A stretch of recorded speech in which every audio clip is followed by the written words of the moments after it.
true sense in which Mark leaves us feeling that there's no time to lose.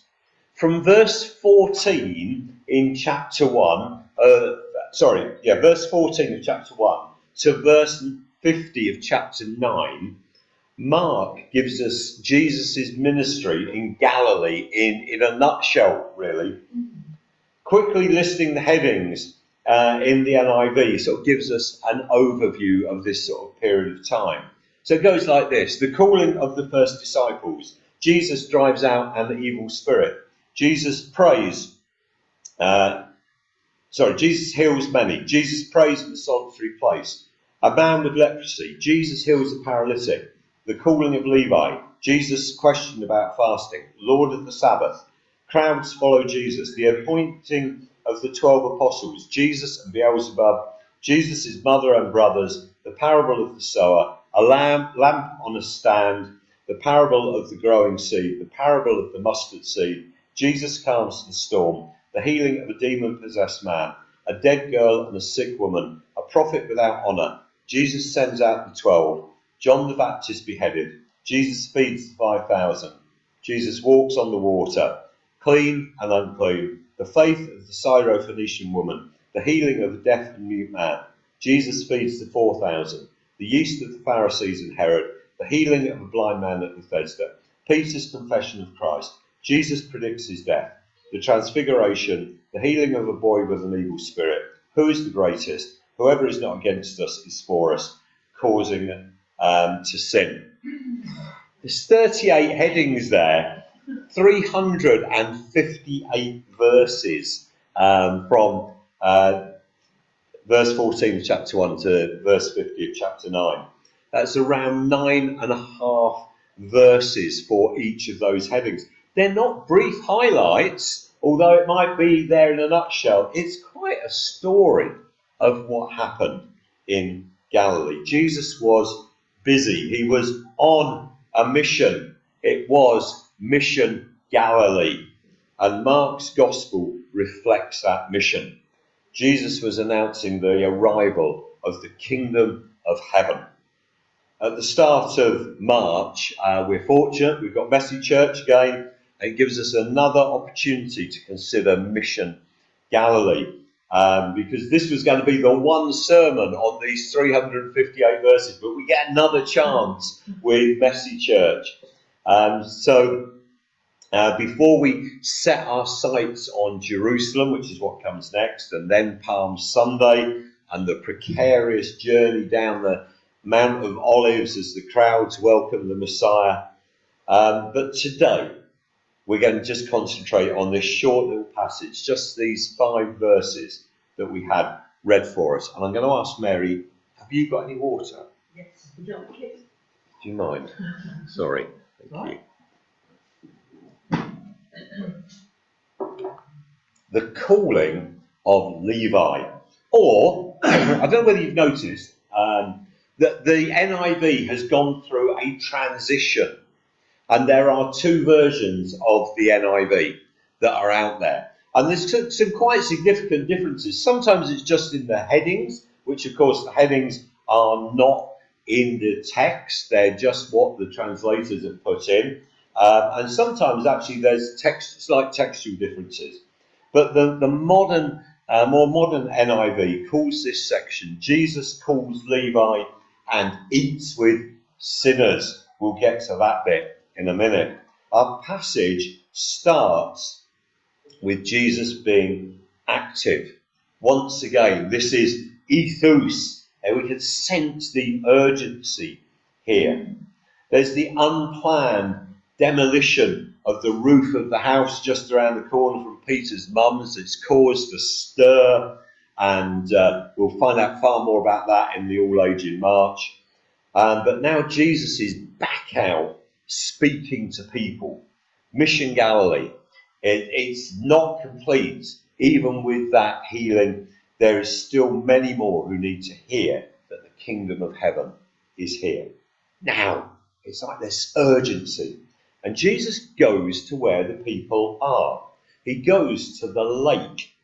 We need to remember that Capernaum was a major city in Jesus' day. A lot of trade took place there. It was a commercial centre, and the lake was a seriously important part of life in those days.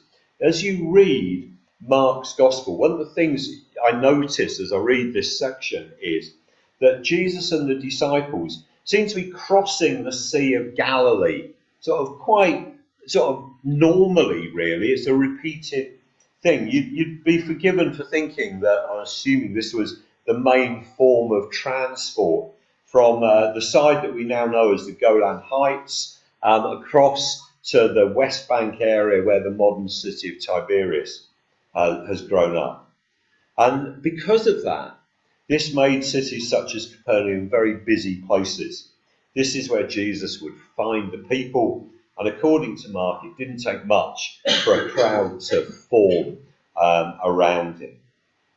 Once the people knew where Jesus was, that was where they then headed as well. And here is where Jesus set about teaching. I think the geography of this space helps. The land obviously will slope up from the shore, giving better lines of sight. And there could be either way round. We could have the situation where the people are up high and looking down towards Jesus, and you've got quite calming, distractionless lake as the background as he speaks. Or maybe it's the other way round, and they were on the shore and looking up. I think we know that Jesus at one point got into a boat because the crowds were so large. It's likely they were looking down towards the lake. But either way, it would be a good place to teach. And sometimes I think we wonder whether just because Jesus was there and he opened his mouth and there was something wonderful happened and crowds could hear. But people with far more time and inclination than me have explored the area around Capernaum.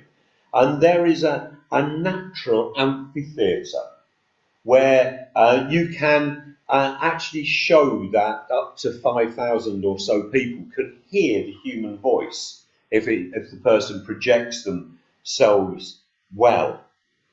This was the spot, they think, this amphitheatre, where 5,000 were fed on one occasion. I don't believe that people believe, I don't read that people believed in Jesus because they were in a big crowd or a large crowd on the beach and thought that there must be something otherworldly about his vocal projection. I think, if anything, this was a teaching tour, if you like. Mission Galillee was about teaching people, and the people needed to be able to see and to hear Jesus and not be distracted. Beach was a good place to go, but maybe not perfect. As a commercial hub, Capernaum would have had a whole bunch of underclasses, not least the rotten, scheming, conniving, treacherous tax collectors. The tax collectors needed to be where the trade is happening, and they too would have gone to where the people were, as would a pretty wide range of other undesirables.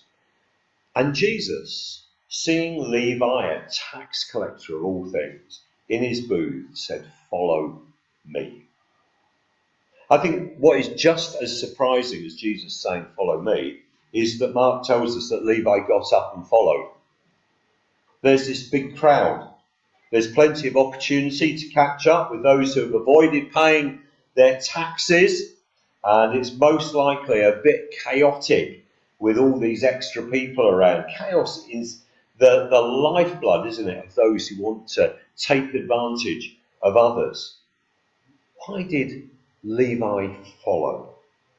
Well, we know that Jesus ate at Levi's later that day. And perhaps as recorded in Luke's Gospel, when Jesus met another tax collector, Zacchaeus, Jesus might have intimated that he was inviting himself for dinner. We know that Mark's written a Gospel which is really fast moving. It's not a minute by minute. It's one thing and then another and then another. And so there might well have been other things said. We don't know. Perhaps, as I say, Jesus said, I'm coming to yours, just as he did to Zacchaeus. If that was the case, then we can understand that Levi would not have wanted to let Jesus get there without him. Even if it would have been a surprise, all the more reason to keep up with the developing story. But was there something else? Was Jesus compelling when Jesus said, "Follow me"? Was there little choice, if you like, for the people being spoken to? I don't know if you saw the news story on Monday morning. If you're anything like our house, there were plenty of tears watching breakfast TV because Huey, the lad who've spent the last 3.5 years at Manchester Children's Hospital battling leukemia, rang the bell on breakfast TV to signify the successful end of his treatment.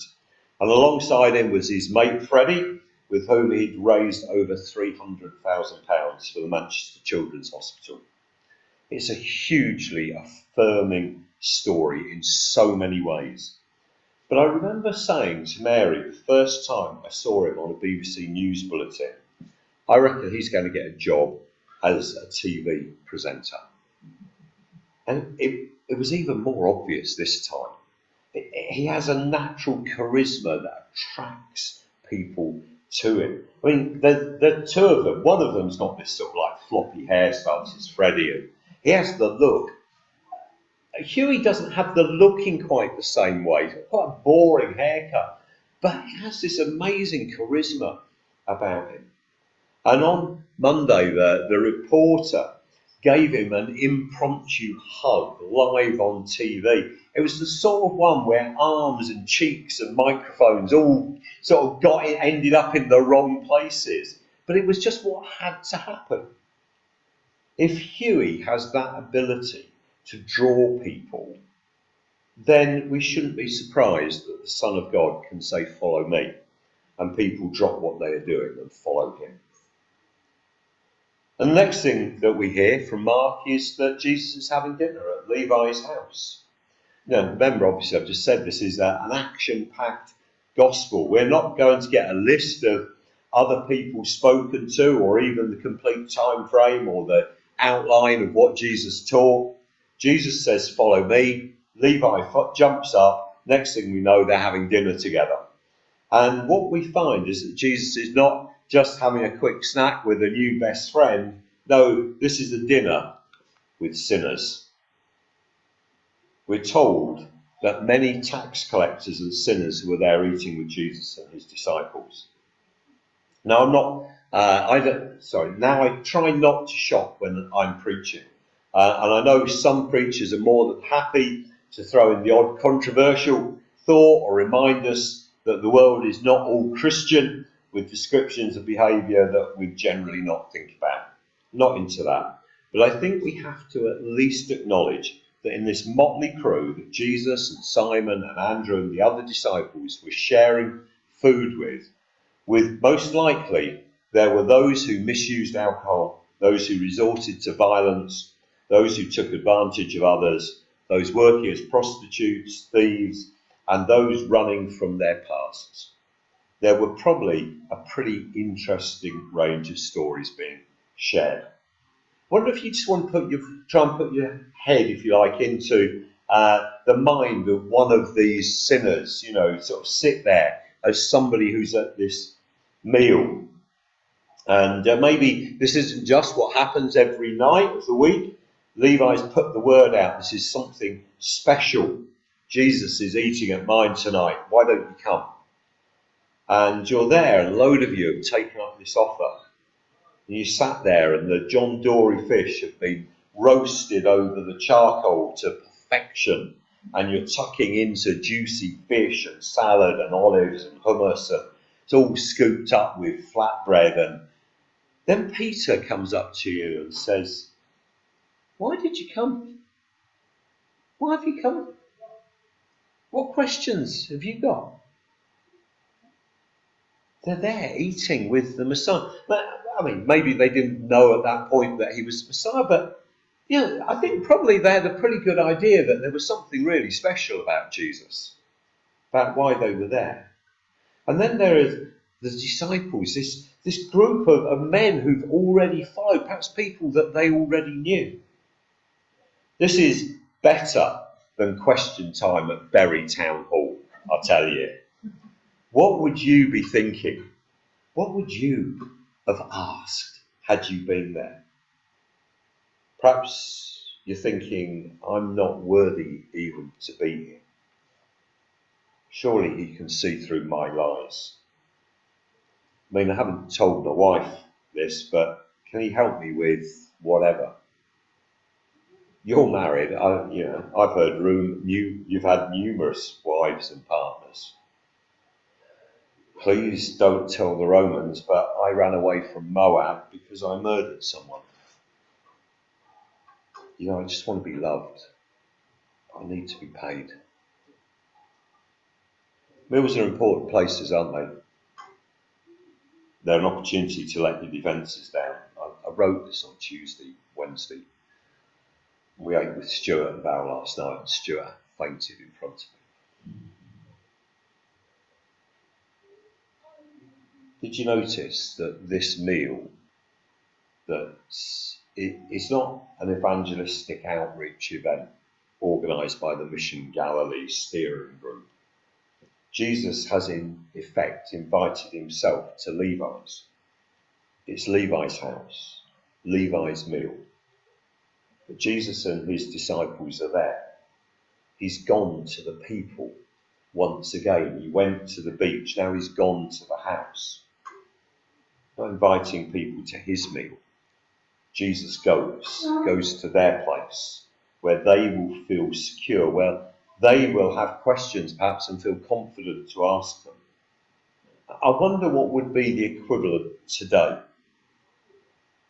It struck me that Slimming World may fall into this category for Mary and I. Then there's the walking football group that I went to, and another one that I plan to go to and shortly when sort of things settle down. But maybe there's a book club or a community coffee morning in a library or somewhere like that where Jesus would go. Where do the people gather in your experience? And could you go? Could you chat about your life as a follower of Jesus over coffee and biscuits? It won't go unnoticed. And the dinner didn't go unnoticed by the Pharisees for long, snooping around, walking in and questioning the disciples. Why does he eat with tax collectors and sinners? On Monday evening, I've told you about the pop-up theology course that I've been doing over the last year really now. We were challenged by Chris Lane. Chris Lane leads the Langworthy Community Church, and that is our Langworthy in Salford, just down the road. Chris is great. This is theology, yes, but it's practical theology. He's very much about putting theology into practice. And he asked us to define our driving force for mission. And there were lots of talks in small breakout rooms on Zoom and lots being shared back. It was actually far greater engagement than we usually get. I'm not surprised because Chris is great at getting us to think and think practically about things. I mean, how ridiculous did I feel sort of Tuesday, Wednesday as I wrote this, thinking, why didn't I start my prep on Monday? Then I would have had the right answer to put in. Jesus' driving force for Mission Galillee is this. It is not the healthy who need a doctor, but the sick. I've come to call the righteous, not sinners. And although we're not going to get to explore most of the remaining 353 verses which tell the story of Mission Galillee, this couple of verses sum it all up. Jesus did not come to fill the benches in synagogue. Jesus did not come to make the religious people think that think more of themselves. Jesus did not come to those who believe they are good enough. Jesus came to call sinners. And that's not changed. Chris asked us in our groups to discuss the following question. He said this: is your church missional or is it attractional? Well, I don't know about everybody else who was in that discussion on Monday night, but I've got the privilege of standing here at the front of church. So what do you think? What do you think? Are we a church that sees ourselves as part of Jesus' mission to go to the sick and to sinners? Or are we a church that is looking to draw people like ourselves in and to get their bottoms on our seats and giving in our bank account? What do we do as a church? Where does what we do fit? Is it missional or is it attractional? And then which side do we come down on? And does it matter? And do we need to change? So I'm going to get you to do a little bit of work. Not a lot. Very quick. This should take 5 minutes and we've got at least 6 left. So there we go. In fact, Stephen, would you like to give me a piece of paper? Thank you. Thanks, Barbara. So my first question for you is this. On your own, couple of minutes, what do we do as a church? What is it that we do? What are the things that Glenbrook Christian Fellowship, Glenbrook Church, as we talked about at our church meeting recently, what is it that we do? So there we go. Scribble some thoughts down. What is it that we do?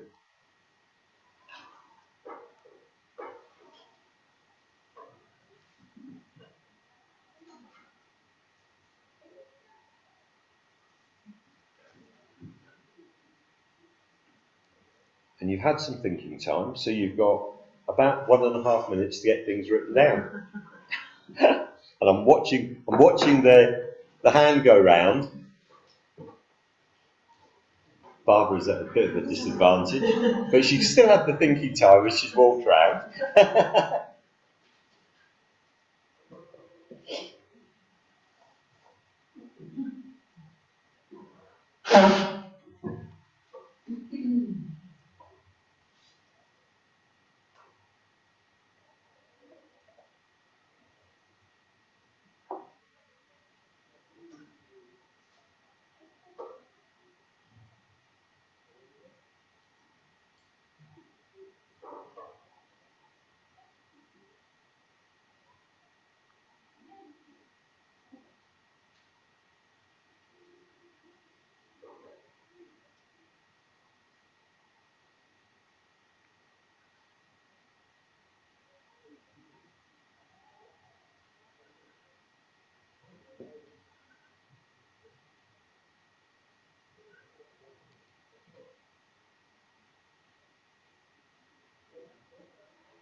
Okay, with the person sort of sat next to you, and might mean a bit of shuffling for a couple of people, just quickly, the next question is, what you've written down, is it missional, is it going, or is it attractional? Is it expecting people to just come, a bit like the flies to a light or something like that? So with somebody else, preferably the person you sat next to or whatever, is it missional or is it attractional? Mary, you can go and make a three with somebody if you want, or two.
Okay, because we're getting really close to 12:30, we're going to keep us moving. All right. One thing from each pair that we do, and is it missional or is it attractional, and anything you want to add, but just one thing that we do. So we'll start over here.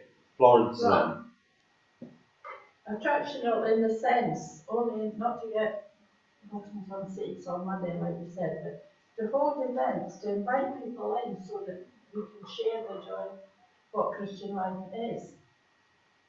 Yep.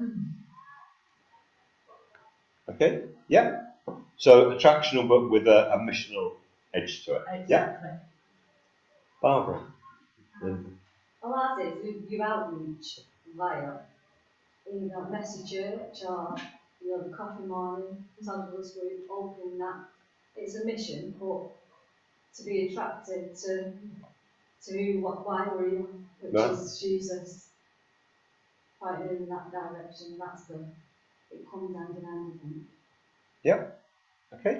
I'm making note of this. Yeah. Dave. Yasmin. Yeah, it's I think it's missional in the sense that we reach out to children through messages, Sunday school, girls through to coffee morning.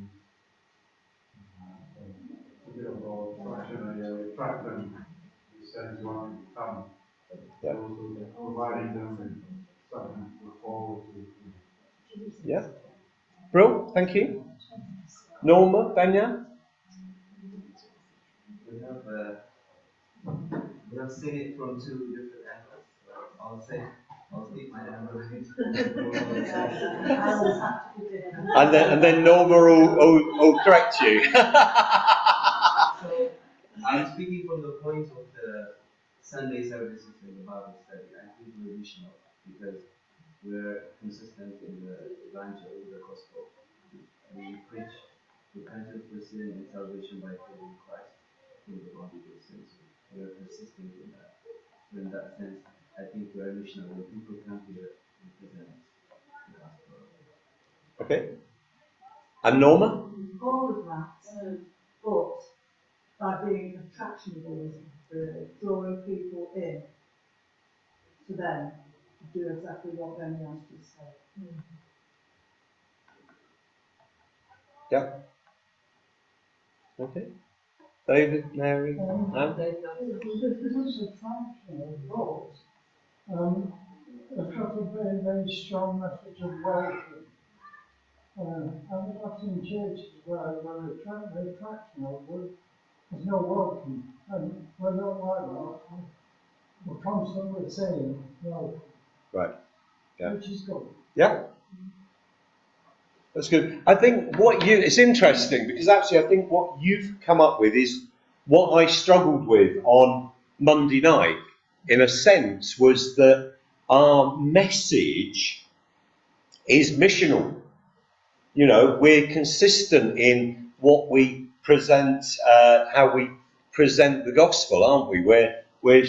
Everything we do is about presenting the gospel, welcoming people. But equally, it's attractional because it is about people. It's about people coming here, and it's about how we ensure people will come here to then hear that. So yeah, it's getting that balance right. In Luke's, actually, I'm just going to jump. I think we know those passages. Jesus came didn't he? Not to the healthy and righteous, but to the sick and sinners, to the hungry, to the thirsty, to the stranger, to those in need of the basics of human existence, to prisoners, to the poor and oppressed, to those who are unlikely to cross the threshold of a church on a Sunday morning and sing along to a guitar, and certainly not if they don't get a welcome. But if they get a welcome, then maybe they'll come and they'll come back. To those who wouldn't think that sitting through a 30-minute sermon on a Sunday morning is worth getting out of bed for. To those who don't know what it is to be loved. To those who can't imagine being us. The reality is that we should be both missional and attractional. Jesus told his disciples to go, to preach, to heal, to cast out impure spirits, to go and make disciples, to be missional. And when they did, those who believed gathered together to be taught and to support each other. As a church that has seen God bless us over the past 18 months, to take us from hesitant and difficult conversations and prayers about the future to looking forward with confidence, to know that being a church where people will come through the door and be welcomed, I've got that word written down there, David, is important. But we must also be a missional church. Where does God want you to go? Who does God want you to go and chat the gospel to? Who are you living out the good news of Jesus Christ in front of? We're a church with multiple expressions, aren't we? We've got Sunday worship, we have prayer meeting, we have Bible study, we have missionary prayer meetings, coffee morning, messy church, toddlers. We ran experience day or running experience days for primary schools. We support mission activity. We're well involved in Cricket Holiday Club. We're thinking about relaunching a men's breakfast. Some of it is obviously missional. I think it all is. Where does God want us to go? What else can we do? You know, Naomi used to volunteer with groundbreakers going into schools. Is that something that we've got the capacity to do? Dave volunteers with MCM's Food Club. We ran the experience day before Christmas and we're running others. Florence volunteers at the food bank. Dave and Sue are part of the cricket team with Mary and I. Sue's currently in Kenya. There are plenty of examples of what we do. So we're left with the question, I suppose, at the end of today. Where does God want you to go with the good news? And how can we go as a church? What else is there that we can do so that more people will hear this wonderful, life-changing message, the good news of Jesus Christ? Do you want to sing again? Or should we just pray and finish? Your choice. Pray and finish? We'll pray and finish. Let's just pray and finish.